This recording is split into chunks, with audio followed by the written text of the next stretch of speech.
Hello and welcome to Blinkers Off. Good to be back for the last show of Season 9. Closely hitting our big century. And what a day it was at Eagle Farm last week with the Stratty. Congratulations to Under the Louvre. It was a great race. Azacadelia, big failure. Will she step back into it in the Tats Tiara? Time will tell. But this week we've got Ipswich Cup, the listed Gay Waterhouse Classic and the Eyeliner. It's going to be great racing. And welcome, Ben.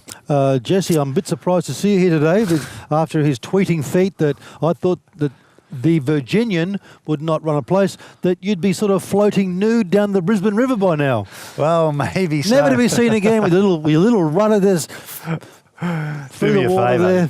All right. Well, I did tweet out if the Virginia did run a place, I would run naked down the straight of Eagle Farm. But it was a good run. In saying that, it was a great run. It was probably run of the day, and Stuart Ramsey's got an extra 400,000 or 500,000 for it, and looks to be racing. Looks like it will be settled and raced in Australia. Sultan's raced here, so. And I do think that I was the only tipster in Australia to put the horse in the first three in the Stradbroke at 150 to 1. Absolutely, it was good going, mate. It was good going. So, how'd you end up on the day? I think I got out without getting smashed up at Eagle Way, which is the horse I've been screaming about for weeks now. It was fantastic for Brian Guy. The horse ran beautifully.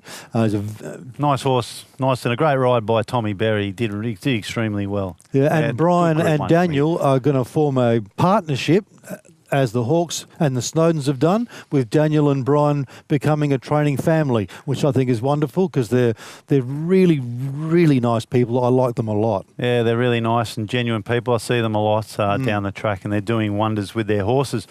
Righto, let's crack on and look at the listed Ipswich Cup. How do you see this race panning out? It's not the strongest listed race you'll ever see. Listed? Should be listed for something. I've gone for number 1, Carla Body, Matthew Dunn's horse. It gets back. I'm working that the fence is going to be off and that the track's going to be wet, and it'll come down the middle of the track, I hope, with a barnstorming run. It's got the Morris form, which I think is going to be very strong. I think it's going to be, well, it's strong for this race. It's profound for this race. I put number 6, Coastal Gem in, a Pentire horse for second. And it was a very gutsy run behind Tap this last start, who did run in the big race last week as well. Artabai goes okay without winning. And I put Jimmy Hoffa, the Gangster's horse. It was very, very wide last time. It just might be a bolter to throw in something. Just an interesting statistic about Calbotte. In the last 8 years, since 2008, no horse has won from barrier 15. So if it does draw 15, it's got a lot more going against it than just its 59 kilos. Yeah, I don't think 7 or 8 years is that meaningful, really. It's had 11 starts from the gate for nothing. So it's a statistic that might play a part. I would like to think that's not relative in the racing game. Like, please. Well, it does have a statistic. Barrier 15, you can be plotted 4 or 5 deep and not get in and not find cover an extra 50 metres, and that's the difference between running first and second. Yeah, believe me, listeners, I'm not concerned about that so much at this stage of the game. All right, we're going to take a look at Calbotte's last start run. Next one, 400 metres left to go. Adorable, the leader from Wolhan. Imperial Lass goes up to make a line of 3. Colin Lill is back nearer the inside, looking for the way clear. And then Snapper and Astronomus down the outside. He's 3 lengths off. Imperial Lass has moved up and taken the lead, but coming through is Colin Lill. Adorable over on the inside. Colin Lill, the leader now from Adorable. Down the outside is K-Bod. Colin Lill's in front from K-Bod. Colin Lill's in front, and Colin Lill has won. K-Bod ran second. Well, as you saw there, it was a very good run by Calbotte. He was getting back. He ran on strongly. Looks to be well suited from the 2150. Tipping in this race, I think the barrier statistic has put me off Calbotte. If it stays out of 15 with no scratchings, I'm going to tip Artabai from the Chris Lee stable. I think it's going to be well drawn. Damien Brown on board. I think it's going to be very competitive from Calbotte. Cannon Gate and all clear to run the drum. But I think Calbotte is the horse to beat. But again, I've got big queries if it jumps out of 15, which it is scheduled to do. Please, I know it's superstitious not to be superstitious, but that is meaningless dribble. Do not worry about that sort of stat. Well, that's we'll see. Just garbage. Well, it's a stat that's held up for 8 years. All right, let's get on. A stat that held up for 8 years. Oh, that's those lifetimes. Right, that's Nostradamus stuff, that. Righto, race 6.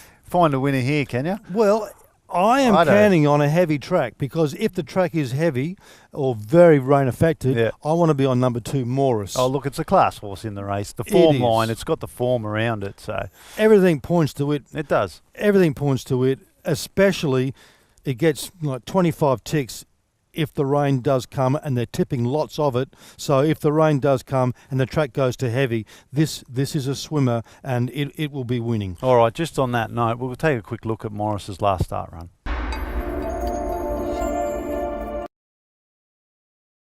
Protector, Hauraki on the outside, then Lee Baz and Morris taking off. Second last is our Ivanhoe, and Lady LaFay dropped out last of all, homeward bound. 350 metres left to go. Massini, Spirit Jim, Volk, Stock and Barrel coming through. Here's Morris down the outside with Hauraki. Morris out wide from Hauraki at the 200 metre mark, and then Volk, Stock and Barrel. Morris, Hauraki down the outside late is our Ivanhoe. Volk, Stock and Barrel, it's somewhat back narrow the inside. Hauraki, our Ivanhoe over the top, our Ivanhoe. Well, for second and third, I've put in Adirondack, because it's got it was third to Massini.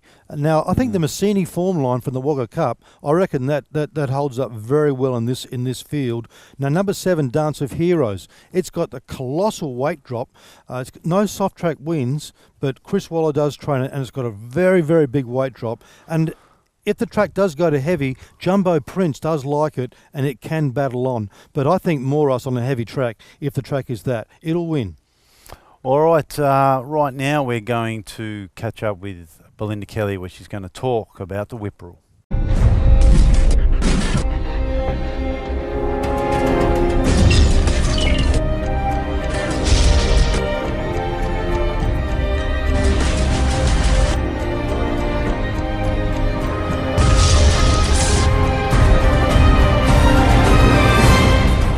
Despite gaining momentum in the media recently, we have not seen any flexibility allowed in the rules from Racing Australia at this point in time, and it's becoming a costly exercise for jockeys.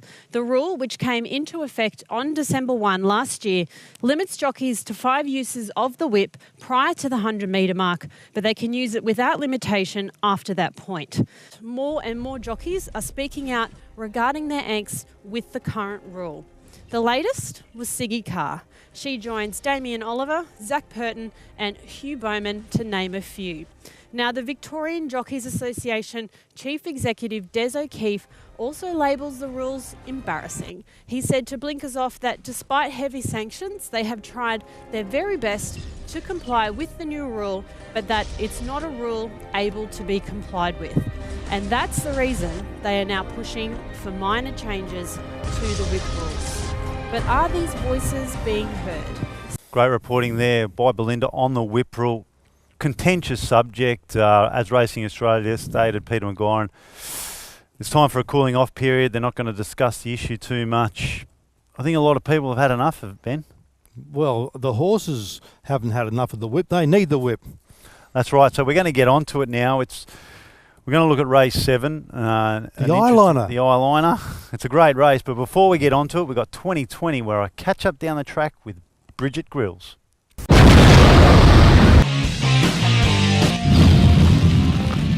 Favourite colour? Green. Do you like baths or showers? Showers. Favourite drink? Coke. What annoys you the most? This guy videoing me while I'm being filmed. The one single food you'd never give up? Steak. Favourite movie? Step Brothers. Favourite food? Steak. Favourite sport? The nipple. Pen or pencil? Pen. The first person you call when you're having a bad day? My mum. What's your favourite season? Summer. Favourite day of the week? Saturday. Chocolate or strawberry? Chocolate. Do you play a musical instrument? No. TV show you secretly enjoy? Home and Away. One place you could travel to right now? Greek Islands. Movies or TV? Movies. Would you rather play basketball or hockey? Basketball. Blondes or brunettes? Brunettes.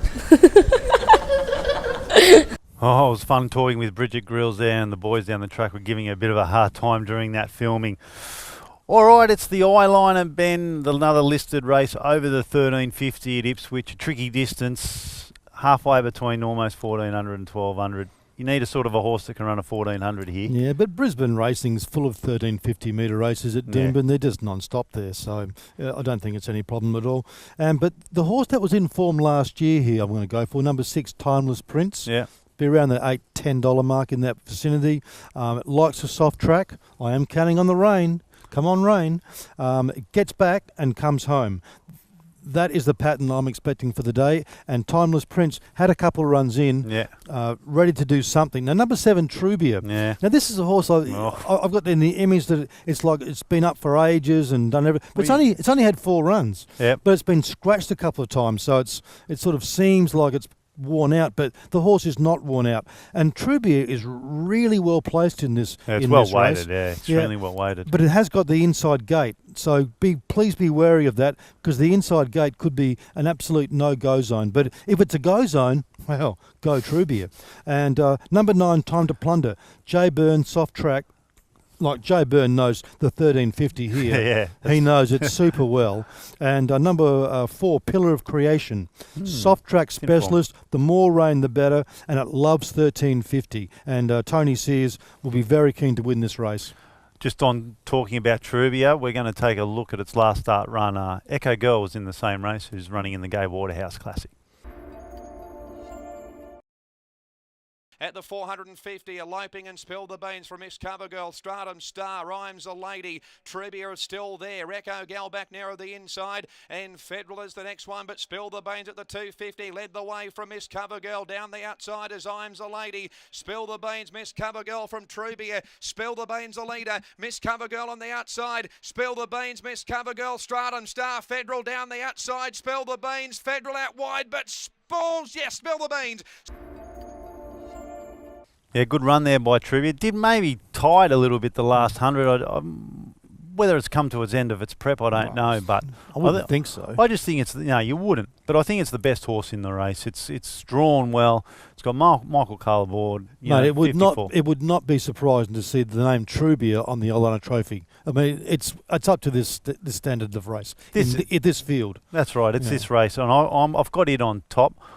I've got Beckham in for second. I liked its last start win. I thought it was strong. I think there's a little bit more improvement in him. Liam Birchley, Tegan Harrison on board. Has drawn 13, as Ben said. If the track is suited by wide runners, it'll go forward. It'll go forward, and it'll be sitting on the pace. So, and for you kids, the film Bend It Like Beckham, I think it's an absolute marvellous film. Really, really, really good film. I went and saw the Russell Crowe film, Nice Guys, the other day. Quite good. Quite enjoyed it. I didn't go and see that one. Yeah, no. 3.5 stars. 3.5? 3.5, I give it.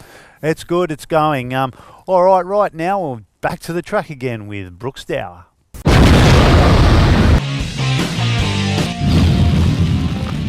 Favourite colour? Blue.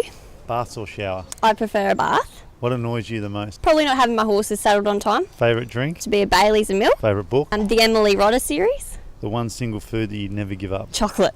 Favourite movie? Firelap. Favourite food? It'd have to be watermelon. Footy team? Dragon. Favourite sport? Horse racing. Pen or pencil? Pen. Who's the first person you call when having a bad day? My mum. Favourite season? Probably summer. Favourite day of the week? Just say Saturday. Chocolate or strawberry? Chocolate. Do you play a musical instrument? Flute. Favourite song? Have to be. Oh, I've got heaps of favourite songs. Pop music. TV show you secretly enjoy? Home and Away. Would you play basketball or hockey? Basketball. One place you could travel to right now? Say America. Movies or TV? Movies. Blondes or brunettes? Blondes. All right, it's the last race on the program, the fourth leg of the quaddie. I'm very confident about this race. My best bet in the race. I'm completely opposite to you, completely opposite. Well, that's probably a good thing. I think that's a good thing, and I'm going to be right. Especially for my followers. I'm telling you, I'm extremely confident here. If you go against me, you will lose. Oh, thank you. There you go. There we go. How do you see this race? Like last week, his word's worth nothing. I haven't seen him. Oh, excuse me. Sacred Elixir was my best bet. Sacred Elixir, best bet on the program. I tipped Sacred Elixir, didn't I? Not as your best bet. I only had one bet, and that was Sacred Elixir. One bet, this bet, everything's a bet. You know what I mean? Anyway, look, I'm going a bit wide here. Golden Mineshaft. Ooh. Now, this is a very adaptable horse. I think it's got a very good future. They scratched it from last week when I thought it was a good little 10-1 pop, and they've saved it for this race. I think the horse has got a lot of talent, and it's a horse that's worth following. Number 11, Elusive Catch, a really good heavy tracker. We'll take a look at its run later on. It's got an inside gate, but it drops back and will come round them. Number 7, Blueberry Hill, had 4 runs in now, and Birchley's always had a rap. Yeah, I know, he's always had a rap on it. Have another look at its run as well, because it raced against Elusive Catch. It's got to beat at least 4, but just stopped. It's ready to do Just something. stopped. And Darren Weir's got one here, Scarlet Billows, number 1. It was disappointing so in the way down in grade, but it was disappointing but it's way up in the weights. It was a disappointing run. It just didn't run on. It just sort of was last on the turn and just stayed last and just plodded to the line. Which leaves the question mark. Like, you couldn't be backing it with confidence. Well, I've got it 4th pick, you know what I'm saying? It's Darren Weir. I wouldn't want to get beaten by it in the quadrella, so if I'm alive in the last leg, I'll be quite happy to have Darren Weir on my side. All right, we're going to take a look, just in talking that, we're going to take a look at Elusive Catch and Blueberry Hill. Beatniks and La Passe at the 300 metres mark. Blueberry Hill being collared on the outside by Jasoni, and down the outside Cradle Me, but Jasoni the leader. Cradle Me on the outside. The leader still Jasoni from Cradle Me. Jasoni's about half a length in front from Cradle Me. Jasoni is holding Cradle Me, and Jasoni, she's too good. Jasoni won it from Cradle Me. In a very good run there by Elusive Catch. Blueberry Hill looked to struggle for me. Might be suited, because it's on the pace, might be suited by Ipswich, the tempo of running. Yeah, I think it's one on a heavy track before. Yeah, it could be in its favour if it's a heavy track.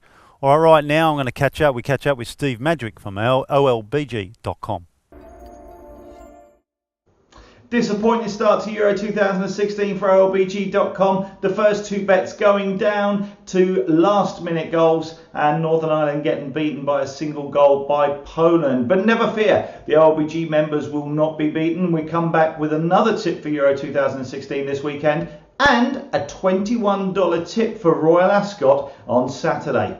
First of all, the football then. Belgium will be playing the Republic of Ireland. Belgium went down and they were pretty poor against Italy, going down 2-0. Whilst the Republic of Ireland did take lead against Sweden, and but finished up 1-1 on the night. Now, neither team are going to want to lose this game, that's for sure. They both need 3 points if they're looking to qualify and go through to the knockout stages. But we think at $3.50, the draw is the call here. They're going to be so cautious, they're not going to give anything away. This may even end up a 0-0 draw. Okay, then on to Royal Ascot and Saturday.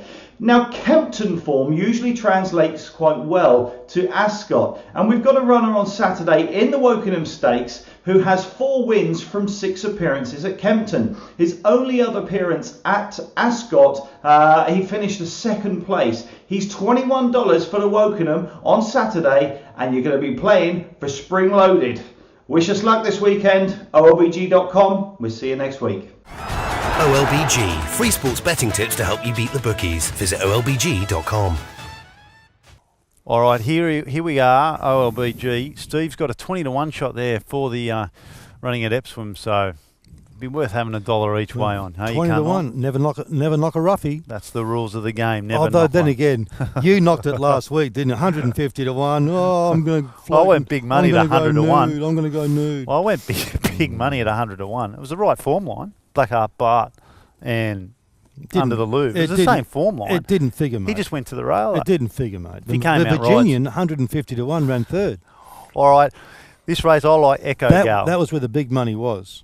Sorry. Yeah. Well, let's get going and crack on and find another winner, eh? That was past tense.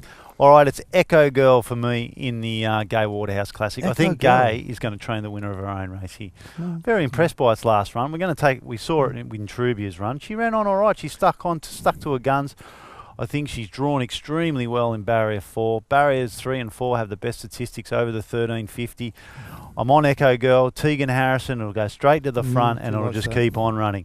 Well, the danger. Well, if you can take more standout in the first leg, if the track's wet, you can certainly load up some other legs. and this is another leg where you can Yep. just take 2 horses, Echo Girl and Just 2. Serenade. They're the only 2 that they'll run first and 1, 2. I've known about Serenade from day one. Oh, it was a great run. We're going to take a look at its last start run. Just have a look at this last start run and tell me what you think. Serenade doesn't like a wet track. But we don't know if it's going to be 100% heavy. Here we are taking a look at Serenade. Marker missed 10 pins on the outside in company with Sarah. Sarah led by 2 lengths here from Serenade. And then we've got Palazzo Publico followed by Perignon and the next one Tina Molina. And Miss Cover Girl comes the absolute widest. Missed 10 pins, took over, got away seemingly from Sarah. Serenade on the outside. Palazzo Publico coming through. The leader still missed 10 pins from Serenade. Palazzo Publico like the inside. Palazzo Publico shot through, took the lead, and Palazzo Publico. It's a mouthful, but she won by 3/4 to Serenade, missed 10 pins. It was a big run by Serenade, and this is why I've got her in for second. Ben left her out. Look, if it is rain affected the track, I mean, it may play a part and may be her undoing. I like the but name. I do think, as a music lover, Serenade, it's a beautiful name. I liked it. Can you sing us a Serenade? No. Well, get on there. Come on. If she wins, will you sing us a Serenade? No. All right, our last wrap-up of the year of Controversy Corner.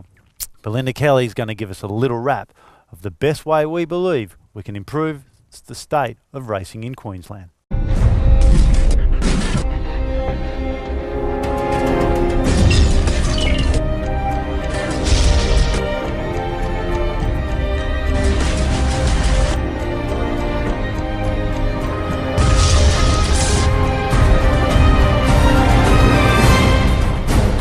Now, in this segment, throughout Season 9, we have touched upon the issues that Racing Queensland are facing in regards to returning to profitability in the near future. Now, today, it's a wrap-up of the solutions that RQ need to implement in the best interests of the industry in Queensland. So the topic of prize money cuts in Queensland is one. Why should owners race horses in Queensland when the prize money is between 50 to 70% of New South Wales prize money levels, for example?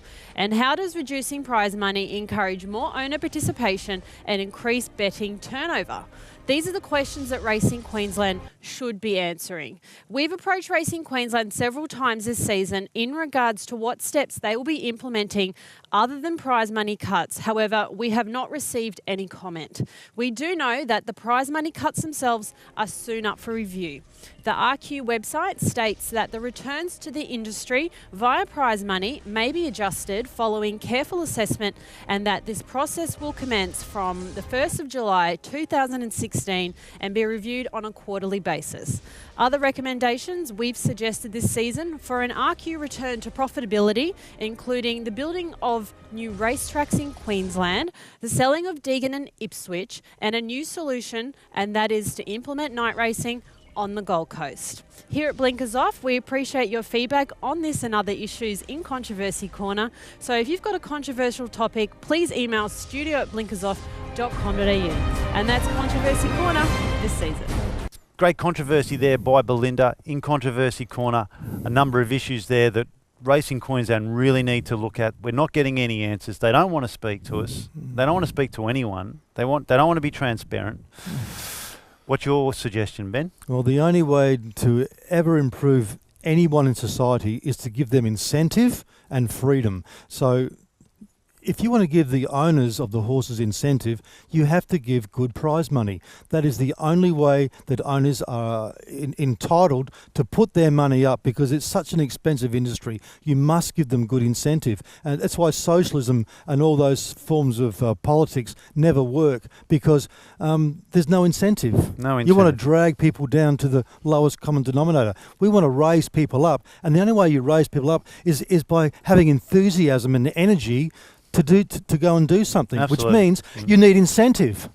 And incentive is what we're going to give you to get out to Ipswich this weekend. All right, best bet on the program. Can you give the punter some incentive as well? Well, I'd like to think that DB9 will run very well, and if the rain does come, I'm really keen on Morris to win the Cup. Yeah, no, it looks to be hard to beat. My best on the program is Echo Girl, and I'm going to take a saver on Serenade. I think if you actually back those two, you can't go wrong. And I think you're going to go, that'll be the last two legs of the quad. Extremely confident with Echo Girl. Think she'll go straight to the lead and just keep on giving. And that's all we have for you for the end of season 9. Ben, it's been a pleasure, mate. Thank you so much. And to all the wonderful viewers, I hope you have a happy Christmas and stay safe. Drive carefully. Well, not only do we wish you a Merry Christmas, we'll be back before the Christmas period for season 10. Oh, absolutely. Before Christmas. We'll be back for the Magic Million season. Well, don't worry about that. It's going to be what's fantastic. That old Latin line? Dis avita lisum.